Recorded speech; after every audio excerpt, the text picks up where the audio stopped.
as a larger entity, not, just certain denominations, but the church at large, ignoring the real underlying issue of disabilities. And what is that? Yeah, I do think the church and it's not really, I mean, I know that some people will say the American church, but it's actually church in general. We tend to want things to look perfect. Yeah. Even people who don't have disabilities will admit that there's a lot of pressure to try to put on a front of being flawless, Yes. not having troubles, not having problems. And disability is kind of tough for that because you can't really hide it. No. It's not like wearing a long coat to cover your tattoos, or,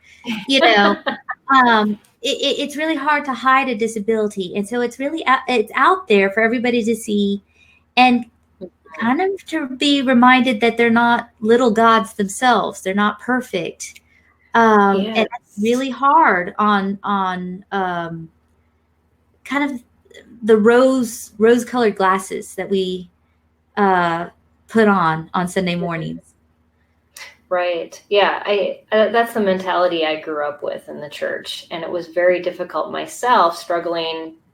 I didn't share this with you, but my parents, when my son was diagnosed with autism, my mom said, "That's you."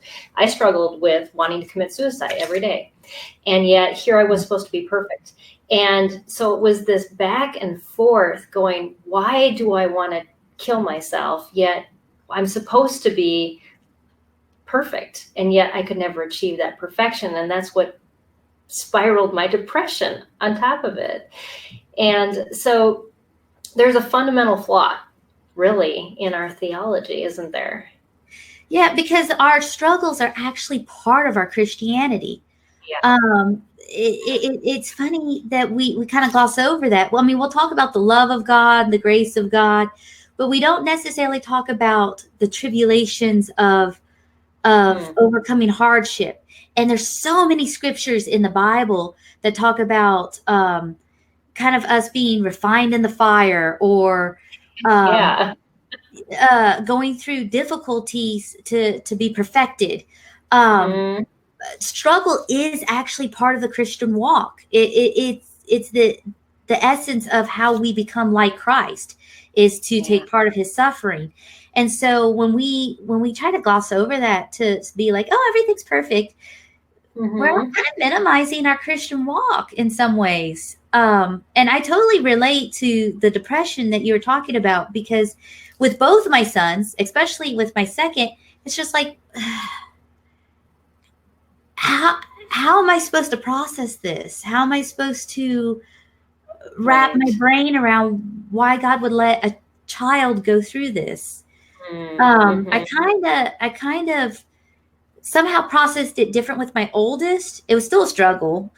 I think I kind of went numb for about like 4 years or something like that, because he was born premature and I was just coping with life. Oh, definitely. With my second son, it was like, okay, well, he's supposed to be the healthy one. And then he was deaf, from birth. And so it's just like, why did he let this happen again? And so there was a real wrestling, a struggle. But even that is scriptural, because we see Jacob wrestling with the angel.